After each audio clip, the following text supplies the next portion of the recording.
안녕하세요. 반갑습니다. 한입니다. 반갑습니다.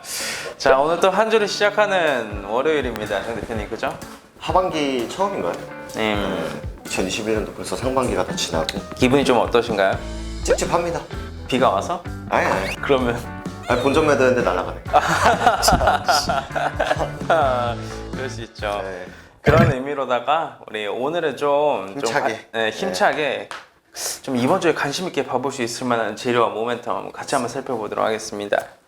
첫 번째는 한 대표님이 하실까요? 좋습니다. 알겠습니다. 네, 제가 먼저 스타트하도록 하겠습니다. 첫 번째 소개를 시켜드릴 만한 재료하고 모멘텀은 이제 중국에서 판호 발급이 나왔어요. 그래서 너무나도 강한 이 섹터의 흐름을 보여주고 있는데 지금 게임 섹터 어마어마하게 좋은 흐름을 보여주고 있습니다. 대표적으로 뭐 카카오 게임즈부터 시작을 해서 뭐 펄어비스, 뭐 NC소프트 등등 관련주들 많은데 사실 지금 시장에서 주도주급 종목으로 움직여주고 있는 종목은 역시 카카오 게임즈하고 펄어비스라는 종목이죠. 네, 금요일날 카카오 게임즈가 이제 오딘이란 게임이 이제 런칭을 했어요. 맞습니다. 네, 근데 이제 그게 구글하고 앱스토어, 그러니까 삼성, 애플 그 매출 순위 맞습니다. 동시에 1등으로 가면서 이 카카오 게임즈가 좀 부각을 받는 모습이었죠. 그리고 이제 이게 사실 게임주들의 섹터가 살아나게 된 계기가 중국에서 판호 발급이 나와줬었던 이슈인데 한학령이 완전히 해제가 된 게 아니에요. 그쵸. 네, 해제가 된 게 아닌데 이거는 일부 기업군들한테 좀 특별하게 해제를 해줬기 때문에 그 기업들은 사실 실수혜를 받는 기업군들이잖아요. 그렇죠. 중국 시장이 또 엄청 크기도 하고 맞습니다. 그리고 또 엔터 쪽도 이게 좀 논란이 되고 있긴 한데 그 이수만 씨가 네. 이게 중국 시장을 이렇게 해야 된다라고 하면서 이제 약간 좀 논란이 되고 있긴 한데 어쨌든 뭐 엔터, 화장품, 게임 이런 거는 그 어마어마한 중국 시장을 사실 그렇죠. 놓치면 안 되죠 사실. 네. 저 이게 시진핑 방한 이슈가 몇 년 전부터 계속 있었었는데 사실 방한을 안 하잖아요. 네. 계속해서 좀 누적되어 왔었던 재료라서 그게 시장에서는 이제는 시진핑 방한 모멘텀으로 크게 반응을 해주지는 않아요. 하지만 한학령 해제라는 키워드가 붙으면서 좀 실제 수혜를 받는 기업군들은 이번 턴에 조금 가시적인 그런 상승을 보여주고 있죠. 예전에 저희가 이제 원전 관련한 종목들을 네. 소개를 하면서 원전이 예전에는 대북이랑도 엮였었다.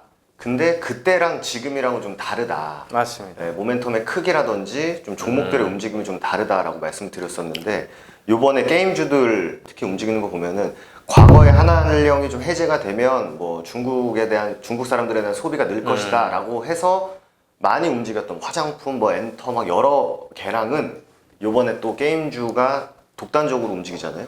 요건 좀 다르다. 모멘텀의 크기가 좀 다르다라고 생각을 해요.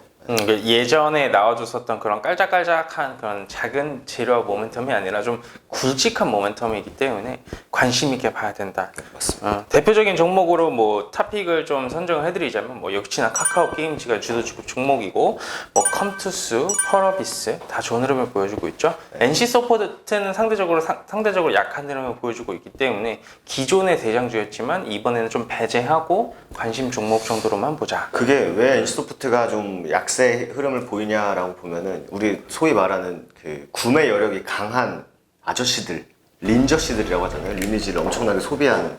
근데 그분들이 분위기가 지금 약간 오딘 쪽으로 넘어간다고 해요. 맞습니다. 그래서 실제로 이제 리니지 관련한 유튜브라든지 뭐 게임 BJ들이 오딘에 살짝 이렇게 좀 숟가락을 얹는 그런 맞습니다. 움직임이 좀 있더라고요. 그래서 좀 소비자들의 연쇄 이동이 있지 않을까라는 부분도 꼭 체크를 하는 게 좋을 것 같습니다. 맞습니다.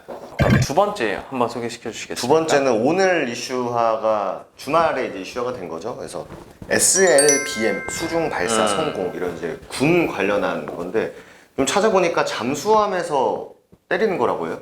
그렇죠. 수중 발사. 네. 그래서 잠수함에서 때리는 건데 예전에 이제 북한이 한번 성공을 하면서 우리나라도 이제 발등에 불똥 떨어졌다.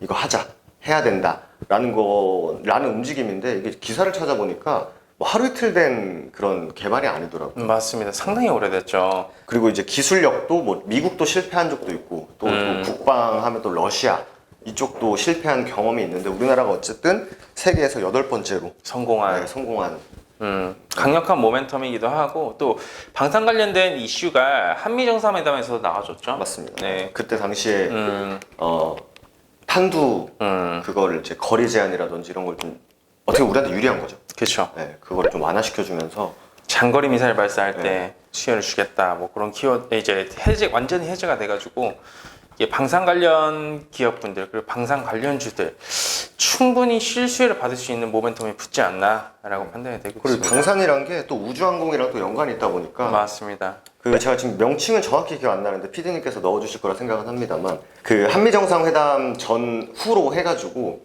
우리나라가 이제 우주 선도국 그게 이제 되게 아름다운 용어였는데 거기 이제 10번째로 우리나라가 이제 등록된 해 만에 한 이슈가 있었어요. 그러니까 지금 제가 정확히 기억 안 나는데 그걸 일본이 엄청 막았다고 해요. 우리나라가 그 우주항공에 또 어떻게 보면 아직 미지의 세계잖아요.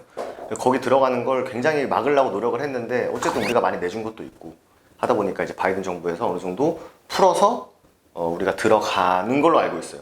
그래서 브라질이 10번째였을 수도 있다라고 하는데 우리나라 10번째로 들어간 걸로 알고 있고 말씀하신 대로 방산하고 우주는 어떻게 보면은 고도의 기술 갖다가 어디다 쏘는 거잖아요. 맞습니다. 네, 그래서 이제 방산하고 우주항공은 좀 같이 좀 움직이지 않을까 이렇게 보고 있습니다.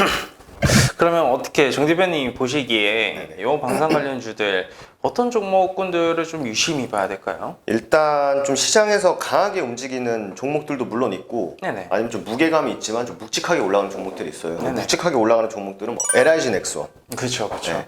하나 에어로스페이스, 에어로스페이스. 그리고 또 위성하면 또 AP 위성, 캔코아 에어로 엄청 많아요. 맞습니다. 네, 엄청 많고 비츠로테크도 네, 비츠로테크도 네. 있고 그래서 이 섹터들이 어떻게 보면은 굉장히 좀 괄목할 만한 성과지 않습니까? 맞습니다. 네, 세계에서 8번째면은 완전 탑 10 안에 들어가는 거니까 시장에서도 더 긍정적으로 예민하게 좀 반응을 해주고 있는 것 같습니다. 맞습니다. 하나의 이제 짜잘한 테마가 아니라 이제 기술력이 있는 그런 실시를 받는 기업분들은 이번에 추세 타고 좀 올라가 주지 않을까? 네, 예전에는 뭐 사실 방산하면은 북한이 또 미사일을 쏴야 맞습니다. 움직이는 어떻게 보면 좀 단발성 테마였는데 이번 테마는 조금 지속성을 가질 수 있다라고 보여집니다. 자, 뭐 좋습니다. 우리 이번 주 제로 브리핑 1편 뭐 이 정도면 충분한 것 같고요. 아마 관련 기업군들 좀 공부를 해보시면 여러분들 주식 투자하실 때 도움도 많이 되실 것이고 그 재료의 크기에 대해서 말씀드리는 부분이기 때문에 단발성 이슈가 아니라 연속성이 있다라고 보시면 될 것 같습니다. 주식을 할 때 그게 중요하죠. 연속성. 그렇죠? 네, 기간 뭐 수급, 뭐 추세, 뭐 모멘텀 이런 거는 이어지는 게 제일 좋습니다. 주식도 한 방에 큰 수익이 아니라 꾸준한 수익이 좋듯이 재료도 연속성이 있는 재료가 결국 좋다. 사고를 매매하기에는. 그렇죠.